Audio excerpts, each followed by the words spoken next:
The silver tray felt like a lead weight against Zuri Coleman's shoulder, a permanent dent in her posture that served as a constant reminder of her place in the world. She stood perfectly still near a shadow-drenched pillar, a silent observer watching souls, Shadow Elite drift through the lounge as if she were made of glass. Above her, massive crystal installations hung from the ceiling, washing the room in a cold, diamond light that made the guests' Patek Philippe's flash like warning signals. Zuri adjusted the collar of her starched white waitress uniform. It was crisp and professional, but against the sea of bespoke handbox and Italian silk whispering around her, it felt like a costume of forced servitude. Every person in the Onyx and Ivy Club spoke the secret language of power, the subtle nod that sealed a billion-1 deal, the precise distance kept between rivals, the effortless arrogance of owning the very ground everyone else walked on. Zuri was fluent in none of it. To the inhabitants of this cathedral of shadows, she was a service ghost, essential to the atmosphere, yet non-existent to the eye. She recognized the faces from the grim headlines her brother read at their kitchen table, the shipping tycoon with a smile that didn't reach his eyes, and the tech heiress whose cold beauty was as sharp as a razor. But her gaze kept drifting, drawn like a moth to a flame, toward the corner where the dangerous money gathered. This was where the men in tuxedos that fit like armor sat, conducting business in whispers that could topple governments. Zuri knew she shouldn't be looking. She should have been checking the appetizer trays or polishing glassware. Yet her eyes remained fixed on the velvet chairs near the floor-to-ceiling windows, where the neon sprawl of Seoul glittered behind the men like a kingdom they had already conquered. At the heart of that dark constellation sat Han Yiseong. Even a waitress from the outskirts knew that name, though it was only ever whispered in the safety of the kitchen. The media called him a venture capitalist or a logistics giant, polite euphemisms for the heartbeat of the Han clan. He was younger than the legends suggested, his jet-black hair slicked back with a precision that bordered on lethal. His face was a masterpiece of sharp cheekbones and olive skin, carved from stone, if the sculptor had been obsessed with the concept of absolute dominance. When Yiseong shifted in his velvet chair, the crowd moved instinctively. It was a silent ripple of bodies stepping back to give him air, a subconscious acknowledgement of the apex predator in the room. Men like him didn't inhabit the same reality as women like Zuri. She was there to survive the shift, collect her tips to pay for her brother's tuition, and disappear back into a cramped apartment where the heater barely worked. She forced her eyes toward the floor, repeating her mantra, focus on the tray. Stay in the shadows. Zuri, focus, her manager's voice hissed in her earpiece, sharp enough to draw blood. He appeared at her side, his eyes scanning the room for any imperfection. Table 4 needs a refill, and for heaven's sake, stop staring at the chairman. You want to keep your job or you want to disappear. Zuri clutched the tray tighter, the metal cold against her skin. She didn't want to be seen. She wanted to be a ghost. But as she turned toward table 4, she felt a weight on the back of her neck, a gaze so heavy and intense it felt like a physical touch. She looked back one last time, and for a heartbeat, the man in the velvet chair wasn't looking at the city or his business partners. Han Yiseong was looking directly at her, his dark eyes narrowed, as if he had finally spotted something real in a room full of illusions. Hello, family. Before we continue, I would like to know where you are watching from. Drop it in the comments and also subscribe to this channel. Now let's go back into the story. The air in the Onyx and Ivy Club was thick with the scent of overpoured cognac and the kind of perfume that cost more than a month of Zuri Coleman's rent. She moved through the Lunar Syndicate Gala, not as a person, but as a shadow, a silent, efficient extension of the mahogany walls and velvet drapes. Her starched white uniform was a badge of her non-existence. In this room, white cotton was the color of the help, and the help was never meant to be looked at. Every few minutes, Zuri shifted the silver tray to her left shoulder, trying to ignore the dull, throbbing ache radiating down her spine. To the elite drifting past her, she was a service ghost. She was the hand that replaced a smoldering cigar, the phantom that wiped a condensation ring off a marble table, and the statue that stood perfectly still while billions of one were traded in hushed, lethal whispers. Another round of the 1945 vintage, girl, and be quick about it. The command came from a young heir whose eyes never once rose to meet Zuri's. He spoke to her shoulder, his voice carrying the effortless arrogance of someone who had never known a day of hunger. Zuri bowed her head, the precise, 45-degree angle required by her manager, and retreated toward the bar. This was the cathedral of exclusion. Zuri recognized the players, the shipping magnates, the corrupt politicians, and the tech giants who treated the law like a suggestion. They lived in a world of clear light, while Zuri lived in the gray. She thought of Marcus, her younger brother, probably hunched over his textbooks in their cramped apartment where the radiator hissed but never quite produced heat. His tuition was the reason she endured the swollen ankles and the stinging insults disguised as orders. As she glided back toward the floor, she felt the temperature of the room seem to drop. The boisterous laughter of the younger heirs died down into a respectful, fearful hum.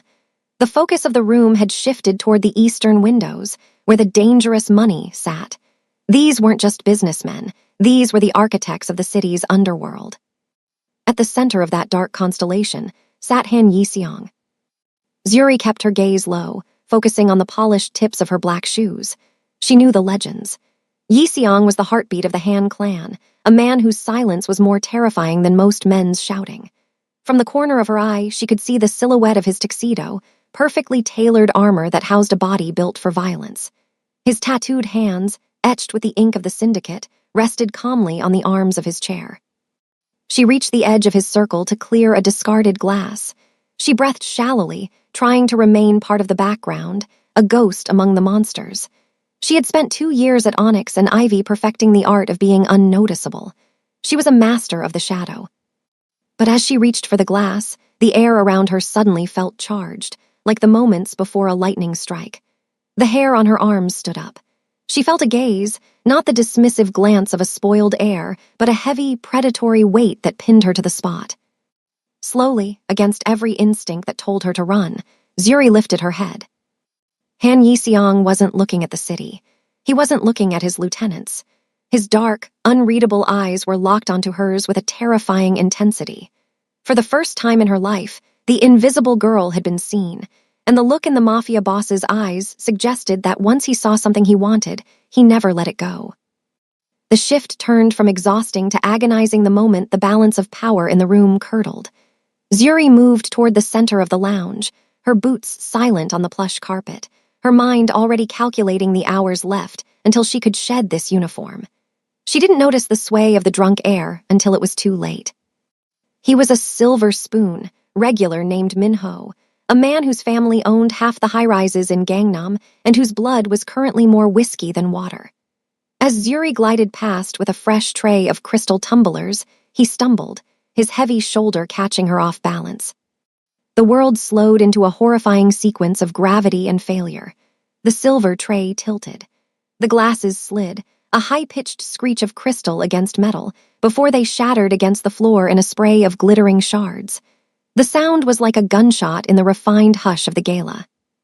"You clumsy bitch," Minho roared, his face flushing a deep, ugly red. He didn't look at the mess. He looked at the girl who had dared to be in his way. Zuri dropped to her knees instinctively, her fingers frantic as she tried to gather the larger pieces of glass. "I'm so sorry, sir. It was an accident." "An accident?" he sneered, stepping into her space, his expensive Italian loafers crunching on the shards. He looked around at his friends, seeking an audience for his cruelty. "You've ruined my shoes. Do you have any idea what these cost? More than your life is worth." "I'm sure."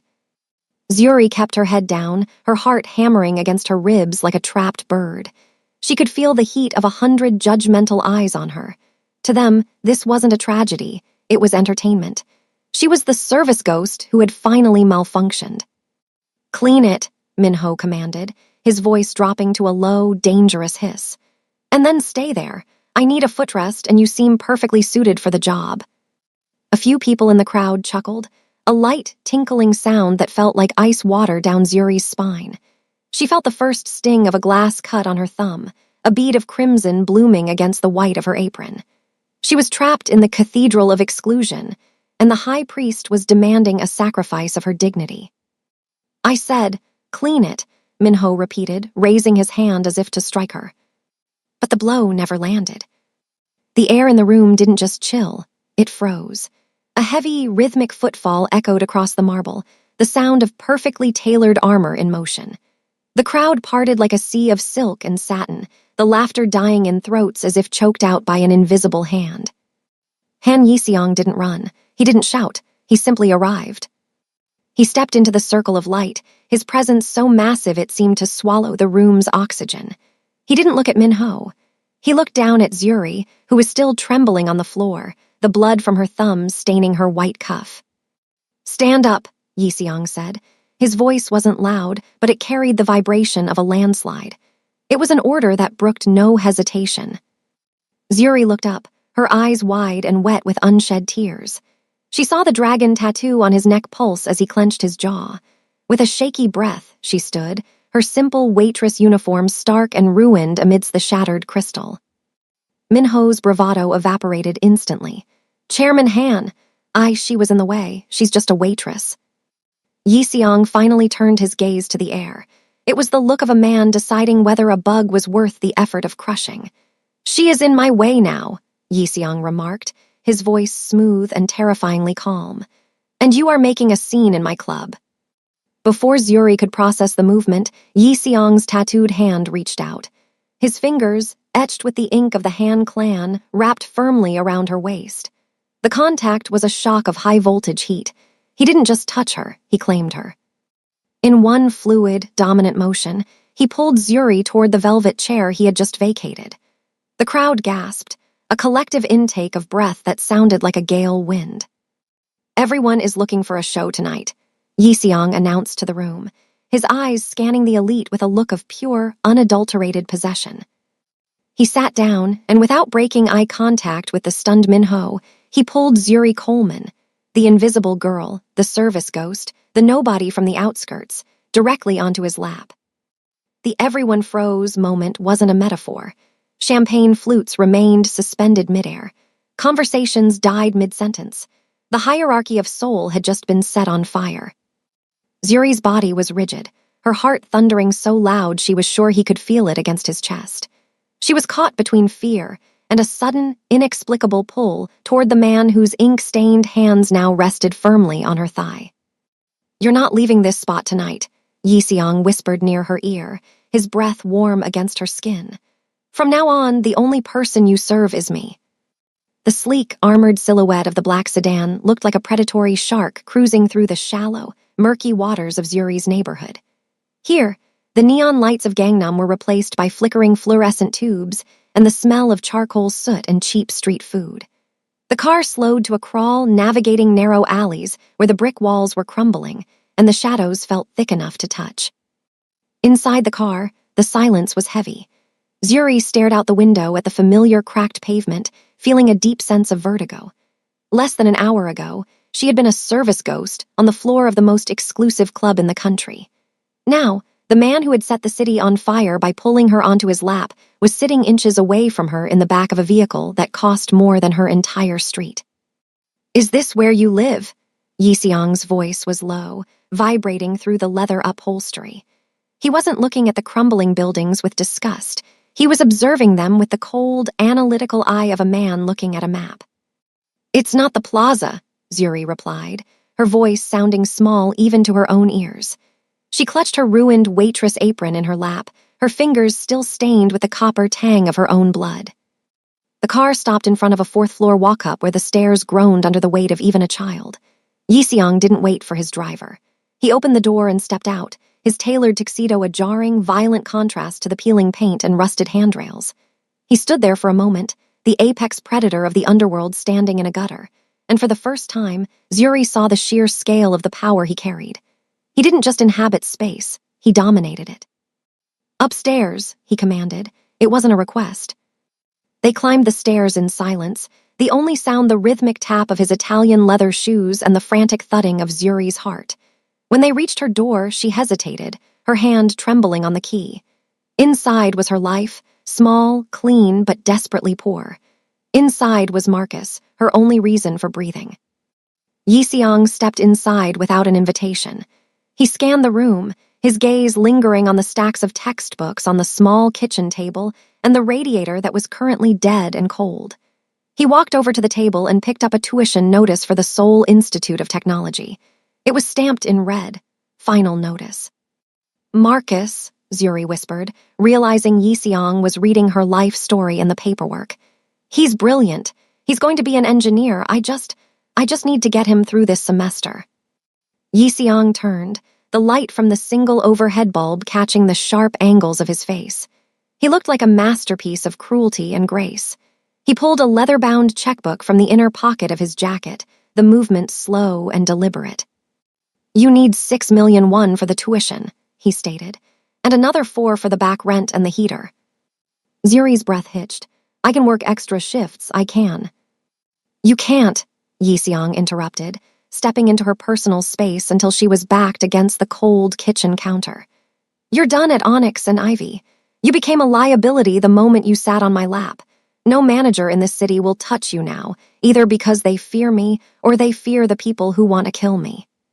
He scribbled a number on the check, a number that didn't just pay the tuition, but wiped every debt she had ever known. He held it out, pinned between 2 tattooed fingers. The price of your soul is remarkably low, Zuri, he murmured, his dark eyes locking onto hers. I am offering you a new contract, 6 weeks. You will be my private interest. You will wear the silk I buy you, you will eat the food I provide, and you will stand by my side at every gala, every board meeting, and every syndicate summit. A shield, Zuri realized, her voice shaky. You want them to look at me instead of your business. I want them to think I have a weakness, Yixiong corrected, his voice dropping to a low, dangerous rumble. The Park family is pushing for a marriage alliance that would cage me. If they think I've lost my mind over a girl from the outskirts, they'll hesitate. They'll look for a way to use you against me, and while they are looking at you, I will be moving my pieces to destroy them. Zuri looked at the check. It was a lifeline. It was a way out for Marcus. But as she looked at Yixiong's ink-stained hands, she knew it was also a golden cage. Why me? She asked again, the question from the car still haunting her. Yixiong leaned in, his face inches from hers, his scent, sandalwood and expensive tobacco, enveloping her. Because everyone else in that room was a lie, Zuri. You were the only thing that was real. And in my world, the only thing more dangerous than a lie is the truth. He pressed the check into her hand, his thumb lingering over her palm, his touch like a branding iron. Tomorrow, a car will arrive at dawn. Pack your things. You don't live in the gray anymore. You belong to the Han clan. As he walked out, leaving the smell of power and danger in her small kitchen, Zuri looked at the check. She had saved her brother, but as the door clicked shut, she realized she had just stepped out of the shadows and directly into the heart of a war. The sunrise over Seoul was a bruised purple, a jagged line of light cutting through the smog as the black sedan pulled away from the curb. Zuri sat in the back. Her fingers white-knuckled around the handle of a single, battered suitcase. She didn't look back at the 4th-floor walk-up. She couldn't. If she saw Marcus waving from the window, she might jump out of the moving car. She had traded her presence for his future, a transaction signed in ink and sealed with the weight of Han Yixiong's gaze.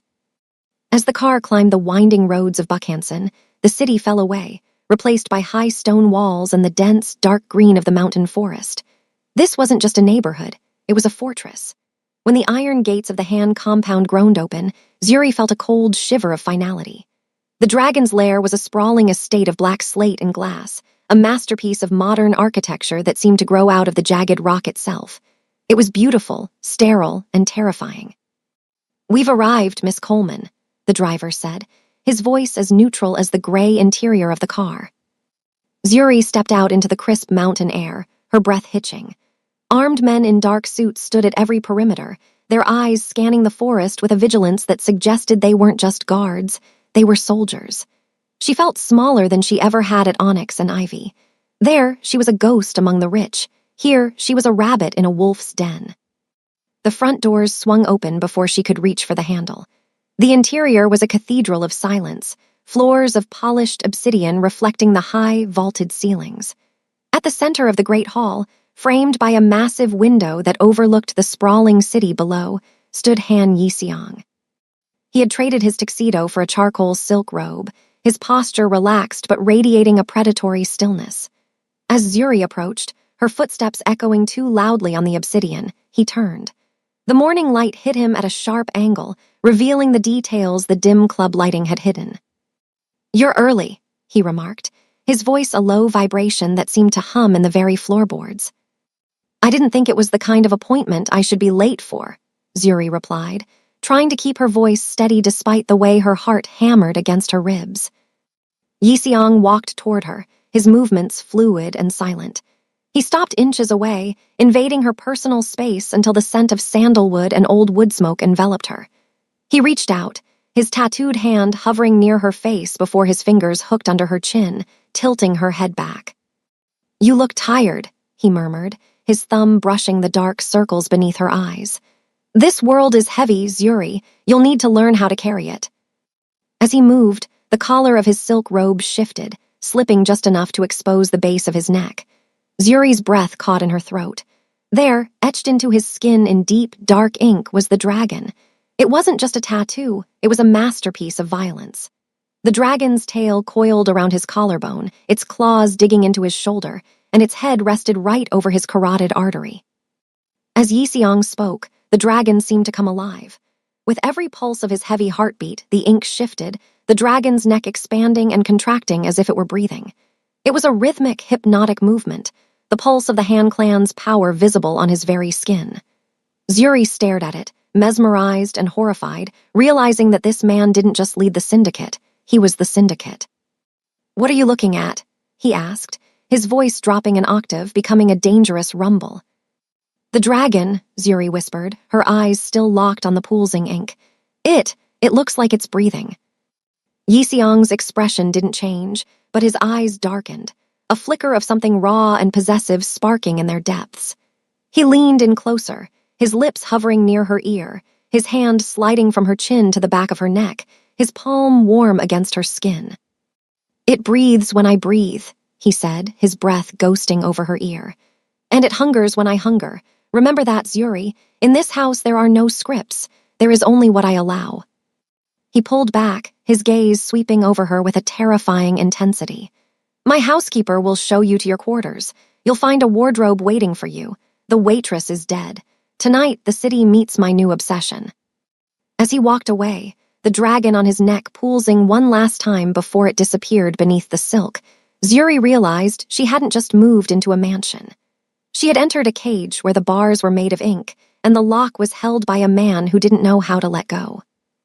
The transition from the waitress Zuri to the private interest of the Han clan began in a dressing room that felt more like a gallery of armor. The wardrobe waiting for her was a collection of silks so fine they felt like water, and gems that carried the cold weight of a mortgage. But as Zuri stood before the three-way mirror, draped in a gown the color of midnight, she still saw the girl from the fourth-floor walk-up. "You're overthinking the fabric," a voice rumbled from the doorway. Yixiang leaned against the frame, his presence cutting through the feminine softness of the room. He walked toward her, his reflection joining hers in the glass. He stood behind her, his large, tattooed hands coming to rest on her bare shoulders. The ink on his fingers stood out in sharp relief against her deep brown skin. "In this world, Zuri, wealth isn't about what you wear. It's about the space you occupy," he said, his eyes meeting hers in the mirror. "Tilt your chin up, 2 degrees. Never look like you're searching for approval. Look like you're waiting for them to prove they're worth your time." He began to move her like a chess piece, his touch clinical yet burning. He taught her the language of silence, the way to hold a crystal glass so the light hit the family crest, the way to walk into a room as if she owned the air people were breathing, and the exact pressure of a gaze that could wither a rival without a single word being spoken. "The elite are like predators," Yixiang whispered, his chest pressing against her back as he adjusted her posture. "They smell hesitation. They feast on those who look like they don't belong. You must be the only thing in the room that is unshakable." Zuri practiced the walk, the tilt, the cold stare. She mimicked the cathedral of exclusion she had watched for years from the sidelines. She became a perfect, silent sculpture of high society. But as the hours passed, the weight of the performance began to suffocate her. "Is this what you want?" Zuri asked suddenly, her voice cracking the polished silence of the room. She turned in his arms, her eyes flashing with a spark of the old Zuri. "A puppet who knows which fork to use and how to look down her nose at people. You're paying for a lie, Yixiang. But I'm not a lie. I'm the girl who had to scrub the floors of the club you own." Yixiang went still. The dragon on his neck seemed to pulse, the ink shifting with the sudden tension in his frame. He looked down at her, his unreadable expression finally fracturing. "The elite speak in codes because they have nothing real to say," he said, his voice dropping to a low, gravelly hum. He reached out not to adjust her dress but to cup her face, his thumb tracing the fullness of her lower lip. "I am surrounded by people who have mastered the language of wealth. They are boring. They are predictable." He leaned in closer, his forehead resting against hers. "I taught you those tricks so they won't hurt you, so they won't see the waitress and think you are easy prey. But don't ever mistake the performance for the person." He pulled back just enough to look into her expressive, wide eyes. "I didn't bring you here because you fit into this world. I brought you here because you don't. I prefer your honest tongue, Zuri. I prefer the way you look at me like you're ready to set my house on fire. The silk is for them. The fire, that is for me." For a moment, the gap between the Mafia boss and the waitress vanished. There was no dragon's lair, no syndicate, and no tuition debts. There was only the heat of his hands and the truth in his words. "Stay honest with me," Yixiang commanded, his grip tightening slightly. "Lie to the board, lie to the parks, but never lie to the man who holds the keys to your cage." As he turned to leave, Zuri realized the lesson wasn't about wealth at all. It was about survival. And in the dangerous world of Han Yixiang, the most lethal weapon wasn't a gun or a diamond. It was the truth spoken by someone who wasn't afraid to lose. The Grand Hyatt Ballroom was a sprawling landscape of white lilies and quiet money, but the silence shattered the moment the heavy doors opened. Zuri was no longer in her starched white uniform.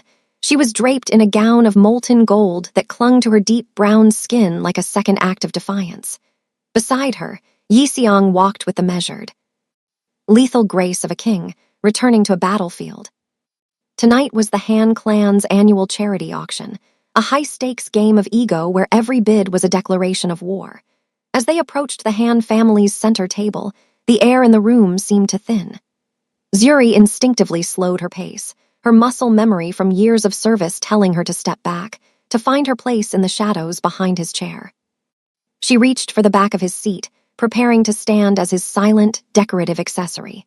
But before she could settle into the role of a ghost, Yixiang's hand shot out. His tattooed fingers caught her wrist with a grip that was firm, warm, and utterly undeniable. "What are you doing, Zuri?" he murmured, his voice a low vibration that didn't carry past the circle of their immediate space. "I'm standing where I belong," she whispered, her eyes darting to the neighboring table, where the Park family sat watching them with predatory interest. "I'm the assistant, remember? I stay behind the line." Yixiang's dark eyes flashed with a sudden, sharp intensity. The dragon tattoo on his neck pulsed, the ink shifting against his collar as he tugged her forward. He didn't just move her, he dismantled her internal hierarchy.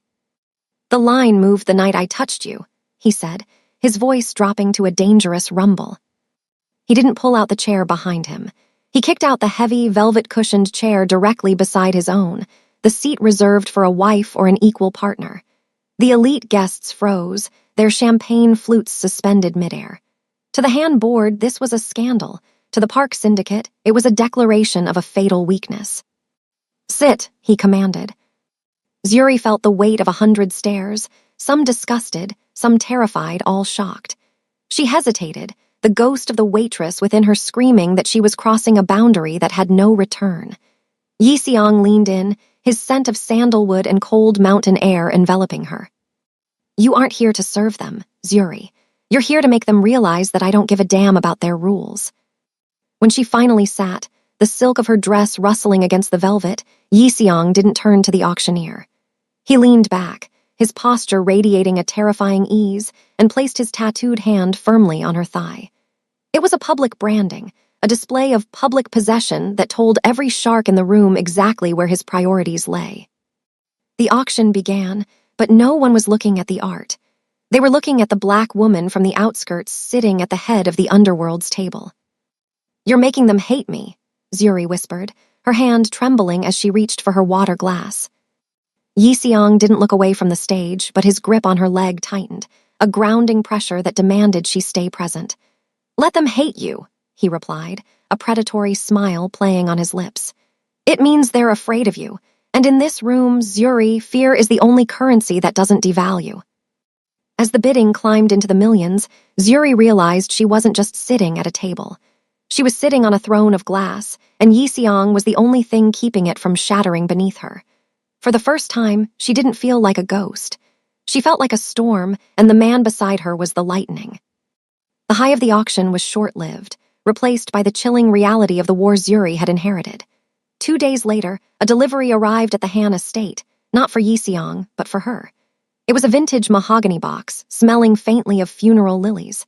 Inside lay a single, starched white waitress apron, identical to the one she had worn at Onyx and Ivy, but this one was shredded to ribbons and soaked in deep, synthetic crimson. Tucked into the ruined fabric was a card with a single sentence in elegant calligraphy. A ghost should stay in the shadows before it is laid to rest. Zuri was still staring at the box, her breath coming in shallow, jagged gasps, when the heavy doors of the study swung open. Yixiong walked in, the cold mountain air still clinging to his black overcoat. He took one look at her pale face and the box on the table, and the temperature in the room seemed to plummet. "Zuri," he said, his voice a low, warning vibration. He crossed the room in 3 strides. He didn't look at the box first. He looked at her, his hands coming up to cup her face, checking for physical harm with a frantic intensity he couldn't quite mask. When he finally turned his gaze to the shredded apron, the icy courtesy he maintained for the world vanished. The dragon on his neck didn't just pulse, it seemed to writhe. The ink darkened, the dragon's head straining against the pulse of his carotid artery as his jaw tightened to the point of snapping. "Chairman Park," Yixiong hissed, the name sounding like a curse. "He thinks he can play with what is mine." "Yixiong, I knew this was dangerous," Zuri whispered, her voice trembling. "But seeing this, it makes it real. They aren't going after your business, they're going after me." The transformation in him was instantaneous.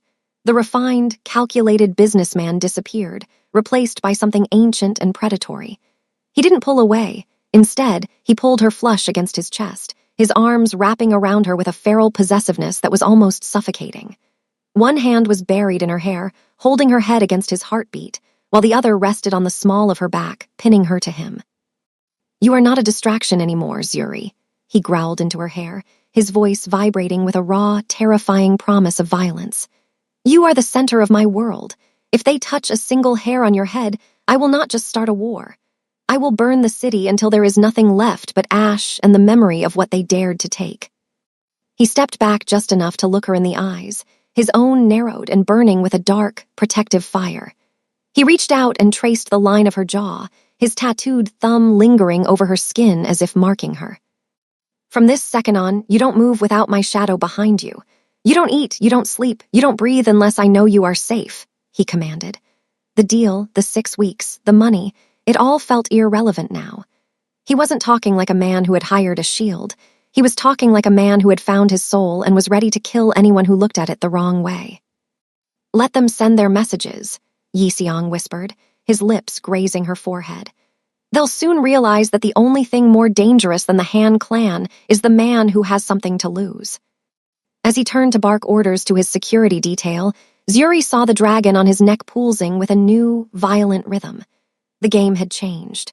The coded threat had backfired, turning the cold Mafia boss into a feral protector who would stop at nothing to keep her in his light. The scent of salt and rotting would hung heavy over the Inchin docks, a stark, brutal contrast to the clinical luxury of the Han estate.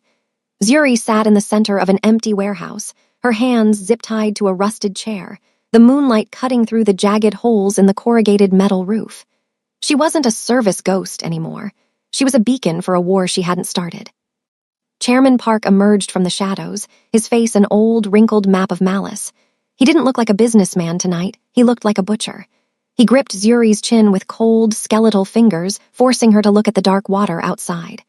"He's coming for you," Park rasped, a thin smile stretching his lips. "I've spent 30 years looking for Han Yixiong's price. I never thought it would be a waitress from the slums." "He won't come for a contract," Zuri spat, though her voice wavered. "Oh, child, this stopped being about a contract the moment he put you at his table," Park laughed. "He didn't hire a shield. He built a cage to keep his only treasure inside." The heavy steel doors of the warehouse suddenly groaned, the sound of metal screaming against metal. The silence that followed was more terrifying than the noise. Then came the footsteps, steady, rhythmic, and heavy.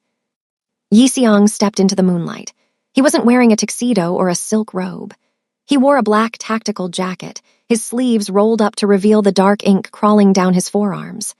His face was a mask of cold, concentrated fury. But it was the dragon on his neck that caught the light. The ink seemed to glow, pulsing with a violent, jagged rhythm that matched his heavy breathing. "Let her go, Park," Yixiang said. The words weren't a request, they were a death sentence. "You're losing your edge, Yixiang," Park taunted, pulling a blade from his pocket and resting the cold steel against Zuri's throat.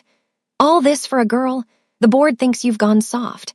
They think the $60,000 was a business expense, but we all know the truth." Zuri's heart froze.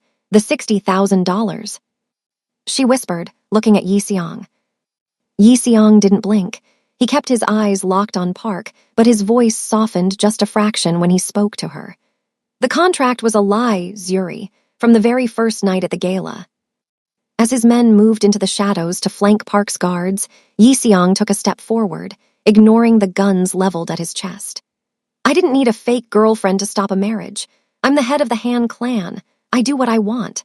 I made up the deal because I knew the Parks were already moving. I knew they'd target anyone I showed interest in." The realization hit Zuri like a physical blow. The fake arrangement, the 6-week timeline, the business-like check, it had all been a ruse to justify bringing her behind his walls. He hadn't bought her services, he had bought her safety. He had created a script because he knew she was too proud to accept his protection for free. "You used the contract to keep me close enough to guard," Zuri realized, her eyes stinging. "I used it because I didn't know how else to keep you without scaring you away," Yixiang admitted, his voice a low growl of raw honesty. "But the contract is over." In a blur of motion that defied the eye, Yixiang moved. A single shot rang out from his silencer, catching the hand that held the blade to Zuri's throat. As the warehouse erupted into chaos, the rhythmic thunder of gunfire and the shouts of men, Yixiang was a whirlwind of lethal precision. He didn't go for Park, he went for her. He reached the chair in seconds, his knife slicing through the zip ties with a single, desperate stroke.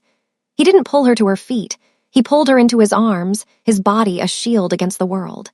He buried his face in the crook of her neck, his breathing ragged, the dragon on his skin pulsing frantically against her collarbone. "I've got you," he hissed, his grip so tight it was almost painful. "I've got you, no more scripts, no more lies." In the middle of a battlefield, surrounded by the wreckage of the Park Syndicate, Zuri finally understood. She wasn't a tool, and she wasn't a shield. She was the only thing that made the dragon of soul human. The aftermath of the docks felt like the world had been scrubbed clean by fire. The Park Syndicate was a memory, their influence dismantled in a single night of calculated fury.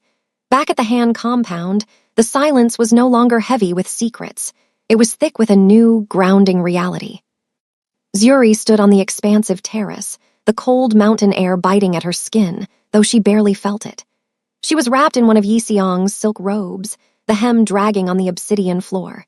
In her hand, she held the leather-bound checkbook and the physical contract he had drafted, the papers that defined her as a private interest for a 6-week term.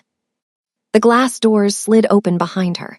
Yixiang stepped onto the terrace, his silhouette cutting a sharp line against the sunrise. He didn't look like the untouchable chairman tonight. His tactical gear was gone, replaced by simple black clothes, and his face bore the shadows of a man who had nearly lost the only thing that mattered. He walked toward her, taking a silver lighter from his pocket. Without a word, he took the contract from her hand. He flicked the flame to life, the orange glow reflecting in the dark, unreadable depths of his eyes. He held the paper to the fire, watching as the legal jargon and the 6-week expiration date curled into blackened ash, scattering into the mountain wind.